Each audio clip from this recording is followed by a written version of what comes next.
Hello everyone, welcome to my new blog. আশা করি সবাই ভালো আছেন, সুস্থ আছেন। আজকে যে দিনের ব্লগটা শেয়ার করছি সেদিনটা ছিল আমাদের অ্যানিভার্সারি, আর সকাল থেকেই আমাদের রান্নার তোড়জোড় একদম শুরু হয়ে গেছিল। আমরা তাড়াতাড়ি করেই রান্নার সমস্ত আয়োজন শুরু করে দিয়েছিলাম, কারণ সেদিন আমাদের অনেকগুলো রান্না করতে হতো। প্রথমে আলু পটলগুলো কেটে নেওয়ার পর আমরা পটলগুলো এয়ার ফ্রায়ারে ভেজে নিয়েছিলাম, যাতে করে তেলটাও একটু কম লেগেছিল। আর তারপরে এদিকে আলুগুলো ভাজছিলাম, আর তার সাথে চিংড়ি মাছও কটা ভেজে নিয়েছিলাম। আমি এখন পটল চিংড়িটা রান্না করে নেবো তাড়াতাড়ি। এদিকে সব ভাজা অলরেডি হয়ে গেছে, আর আমি এদিকে কড়াইটা বসিয়ে দিয়েছিলাম। প্রথমে অল্প কিছু ফোড়ন দিয়ে তারপরে পেঁয়াজটা দিয়ে দিয়েছিলাম। পেঁয়াজটাকে তারপর লাল করে ভালো করে ভেজে নিয়েছিলাম, আর পেঁয়াজ ভাজা হয়ে যাওয়ার পর তারপর যা যা মশলা লাগে, ওই নুন, হলুদ, লঙ্কা গুঁড়ো, অল্প একটু জিরে গুঁড়ো, তারপরে টমেটো, আদা রসুনের পেস্ট সবকিছু দিয়ে মশলাটা ভালো করে কষিয়ে নিয়েছিলাম, আর সাথে একটু গরম মশলাও দিয়েছিলাম শেষে। এই যে এখানে আমার পটল চিংড়ি করা কমপ্লিট, আর এদিকে আমি আরেকটা কড়াই বসিয়ে দিয়েছিলাম যেখানে আমি বড় গলদা চিংড়িগুলো ভেজে নিচ্ছিলাম।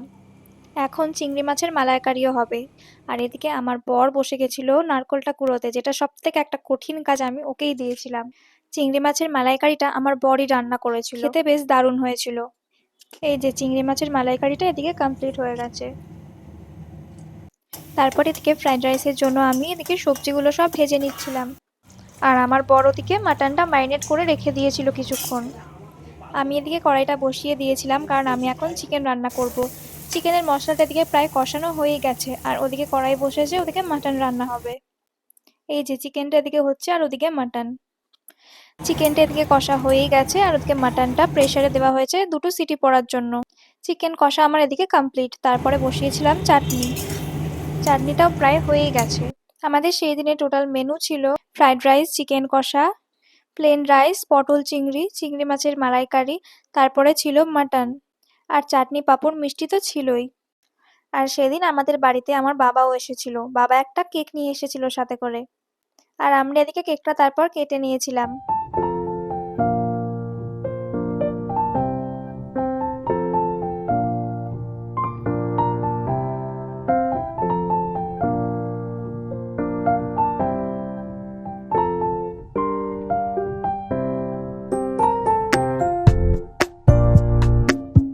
আর এবার তোমাদের আমাদের গিফটগুলো দেখাই। আমার শাশুড়ি মা আমাকে এই রূপোর ব্রেসলেটটা দিয়েছে, আর এই ব্রেসলেটটা আমার বাবা এসেছিল, আমার বাবা আমার বরকে দিয়েছে। আর আমার বাবা আমার জন্য কয়েকটা জিনিস এনেছিল, যেগুলো আমার খুবই পছন্দ হয়েছিল। আসলে সেগুলো আমার দরকারও ছিল। এগুলো সবই আমার ব্লগিং এর জন্য খুবই কাজে দেবে। এই যে এই মাইক্রোফোনটা এনেছিল, যেটা খুবই কাজের, এখন আমি সেটা ইউজও করছি। আর সাথে এনেছিল এই রিং লাইটটা, আর তার সাথে একটা সেলফি স্টিকও এনেছিল। আর এই যে রিং লাইটটার জন্য এই স্ট্যান্ডটাও এনে দিয়েছে। চলো আজকের মতো টাটা সবাইকে, সবাই ভালো থাকবেন, সুস্থ থাকবেন।